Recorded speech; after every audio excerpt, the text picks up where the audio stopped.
Apocalypse de Saint Jean, chapitre 11, partie 2. Avant de commencer cette deuxième partie, je voudrais apporter un éclaircissement sur les saints ou élus. D'abord, Dieu voudrait que tous les humains soient des saints ou des élus. C'est ce que l'on peut retrouver dans le livre de 2 Pierre, chapitre 3, verset 9, ou 1 Timothée, chapitre 2, verset 4. Donc il n'y a pas de sélection de la part de Dieu. La porte est ouverte à tous, puisque tous les humains sont égaux devant Dieu. La condition de saint ou d'élu ne dépend pas de la volonté de Dieu, car il a fait le nécessaire.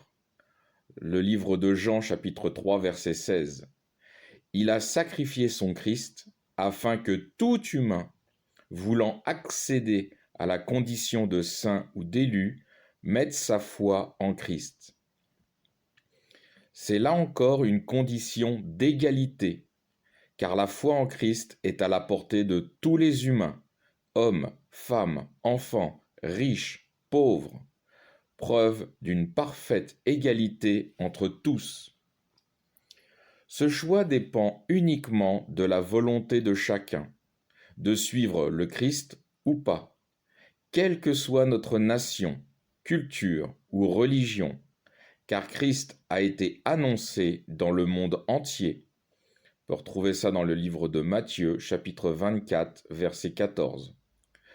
Dieu est donc irréprochable sous tous les angles, car sur la suite des événements de la vie de chacun, les humains ne pourront s'en prendre qu'à eux-mêmes de ne pas avoir voulu entrer dans le royaume céleste. Dans la précédente lecture, les humains ont adoré la bête, cette nouvelle puissance qui se met en place et qui détruira ce que Christ a apporté aux nations le temps de la grâce, au plus grand plaisir de ceux qui suivent Satan dans sa rébellion. Je poursuis la lecture avec les versets suivants, donc le verset 11. Mais après ces 3 jours et demi, un esprit de vie venant de Dieu pénétra dans ces cadavres. Ils se dressèrent sur leurs pieds, et une grande crainte s'empara de ceux qui les regardaient. Et l'on entendit une grande voix venant du ciel qui leur disait : « Montez ici. » Et ils montèrent au ciel dans une nuée, à la vue de leurs ennemis. À cette même heure, il se fit un grand tremblement de terre. La 10e partie de la ville s'écroula, et 7000 hommes périrent dans ce tremblement de terre. Les autres, saisis d'effroi, rendirent gloire au Dieu du ciel. Je fais une parenthèse. 3 jours et demi, c'est la période pendant laquelle les opposants à Dieu feront la fête. Tous ceux qui veulent l'indépendance d'avec Dieu. Sodome, comme on l'avait vu dans les versets précédents, qui est le désir malsain et l'envie égoïste, accompagné de l'Égypte, une arrogance extraordinaire pour se dresser face à Dieu, tels sont le cœur et l'esprit de ceux qui ont fait tuer le Christ. Vous pouvez relire ceci dans le livre de Matthieu, chapitres 26 et 27. Et ils détruiront les 2 témoins de la même façon. Ils se serviront de la perversion et du mensonge pour inciter l'esprit et le cœur des foules à adorer la bête, détruire l'œuvre chrétienne et mettre en place la souveraineté de la bête, qui n'est autre que la période de l'Antichrist. L'Apocalypse verset 12, le chapitre 11 verset 12, mentionne la résurrection des saints. C'est la vision de la 6e trompette de l'Apocalypse, qui avait été annoncée à Matthieu dans son livre au chapitre 27, versets 51 à 54, que je vous laisse le soin de lire, car les autres évangiles n'en parlent pas. Et Paul nous apprend que la résurrection des saints n'a pas encore été faite lorsqu'il prêchait aux païens, selon 2 Timothée, chapitre 2, versets 16 à 18. Matthieu, le livre de Matthieu, voit donc la première résurrection, celle de tous les saints morts depuis Abel le juste jusqu'à la fin des 3 jours et demi de festivité de ceux qui ont mis la bête en place. Les saints vivants et les saints ressuscités rejoindront alors leur Seigneur dans les cieux.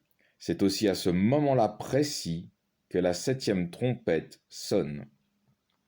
Selon 1 Thessaloniciens chapitre 4 versets 16 et 17 et 1 Corinthiens chapitre 15 versets 51 et 52.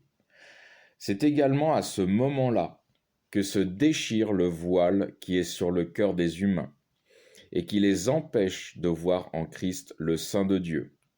On peut retrouver ça dans le livre de 2 Corinthiens chapitre 4 versets 3 et 4 et surtout particulièrement Israël dans le livre de Zacharie chapitre 12 verset 10 et le livre de 2 Corinthiens chapitre 3 versets 13 à 16. Le voile ayant été entièrement déchiré, tout œil verra le Christ. Ce n'est pas les yeux physiques qui verront le Christ, mais les yeux de l'esprit et du cœur, qui attesteront que le Christ était réellement le messager de Dieu le Père. On peut retrouver ça dans Apocalypse, chapitre 1, verset 7, et le livre de Matthieu, au chapitre 27, verset 54. À cette heure même, il se fit un grand tremblement de terre. À ce moment où les nations verront la résurrection des morts, la présence de Dieu, le tremblement de terre, comme on l'a déjà vu pour ceux qui suivent mes lectures, se fera ressentir, et toutes les nations et les peuples sauront que Dieu est présent et qu'il est terminé le temps de l'empire du diable avec ses acolytes humains infâmes qui persécutent leurs semblables et détruisent l'ensemble de la création. La 10e partie de la ville s'écroula. Je vous donne le symbolisme du chiffre 10. Le chiffre 10 est le symbole de la complétude et de la perfection. Ce chiffre capture l'essence de la fin d'un cycle et le début d'un autre. Cela signifie qu'au bout de 6000 ans d'histoire humaine, le temps de domination du diable est terminé. C'est la fin de ce cycle qui est complet. Un nouveau cycle s'ouvre, celui du règne du Christ, avec pour commencer la grande guerre de Dieu qui inclut la révélation de l'Antichrist, qui était retenu par Dieu à cause de la présence des saints et peut maintenant être révélé. 7000 hommes périrent dans ce tremblement de terre.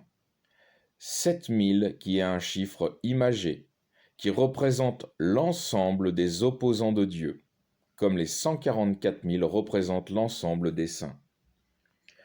Dieu va maintenant déverser les coupes de sa colère sur ses habitants effrontés et insolents d'êtres humains qui suivent le diable et se dressent contre lui. La colère de Dieu n'est pas la colère des hommes. Elle est destinée à détruire par la force morale et physique l'œuvre du diable incrustée dans le cœur des humains. Pour le comprendre, on peut se référer à l'histoire de Pharaon ou de Nebuchadnezzar, roi de Babylone. Pour les autres humains ayant vu et reconnu la main de Dieu, ils se repentiront en rendant gloire à Dieu. Je poursuis avec le verset 14. Le second malheur est passé. Voici que le 3e malheur vient bientôt. Alors je fais une parenthèse. Je rappelle que les malheurs sont destinés à ceux qui ne veulent pas se soumettre à Dieu et que la grâce de l'Évangile est pour échapper aux plaies qui vont être infligées aux opposants de Dieu et qui auront des répercussions sur l'ensemble de l'humanité, tout comme le peuple égyptien a subi les plaies pour l'obstination de Pharaon. Je poursuis verset 15.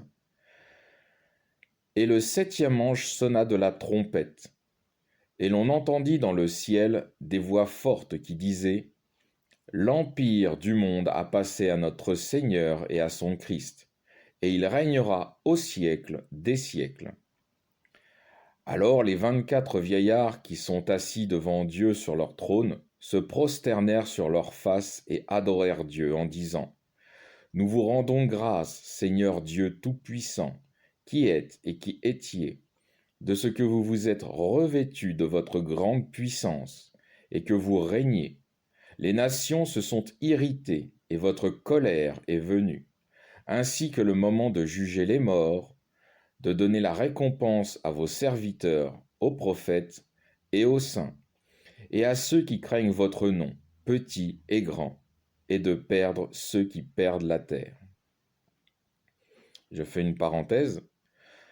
Le 7e ange sonne de la trompette. Cette trompette est à mettre quelques versets avant la fin de la 6e trompette, exactement au verset 12, où il est mentionné, après les 3 jours et demi, où Dieu ressuscite les saints, puis enlève l'ensemble des saints ressuscités, et ceux toujours en vie.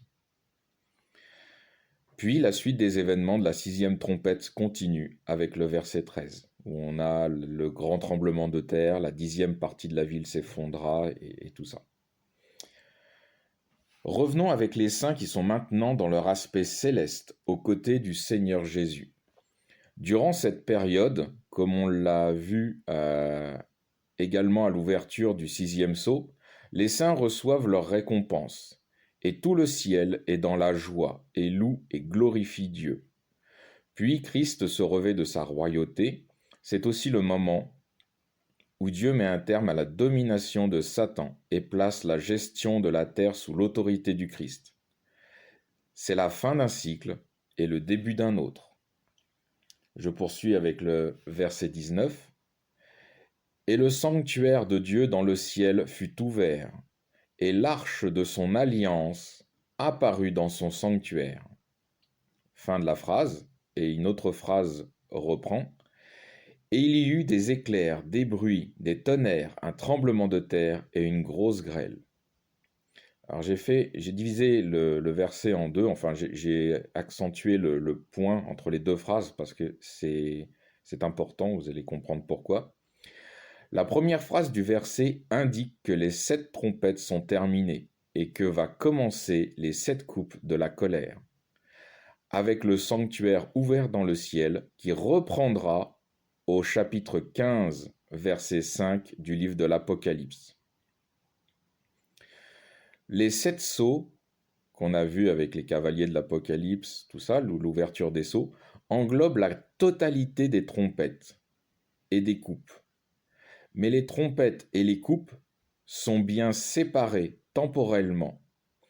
Les trompettes équivalent aux avertissements, toujours sous la grâce de Dieu, et les coupes aux sanctions, cette fois sous le royaume de Christ. La deuxième phrase du verset reprend à la première trompette, c'est-à-dire aux avertissements de Dieu, avec les éclairs, les tremblements de terre, qui sont l'alarme maximum de Dieu. Et Jésus va donner à Jean des visions de détails qui vont permettre de mieux comprendre les avertissements de Dieu, qu'il a donnés par les trompettes. Fin du chapitre 11, partie 2.